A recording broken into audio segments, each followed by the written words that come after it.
Το όνομά μου είναι Γογό Ξηρού και είμαι μπαλαρίνα. Η μέρα ξεκινάει νωρίς το πρωί.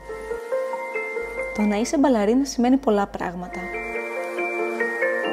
Πρέπει να έχεις ισορροπία, σταθερότητα, δύναμη και πάνω απ' όλα έλεγχο και επιμονή. Πρόβες, παραστάσεις, ταξίδια αποτελούν κομμάτι της καθημερινότητάς μου. Αγαπώ την ρουτίνα μου και κάθε μέρα προσπαθώ να την κάνω καλύτερη. Σύμμαχό μου βρήκα το δερματολογικό νερό Micellar Sensibio H2O κατάλληλο για το ευαίσθητο δέρμα μου.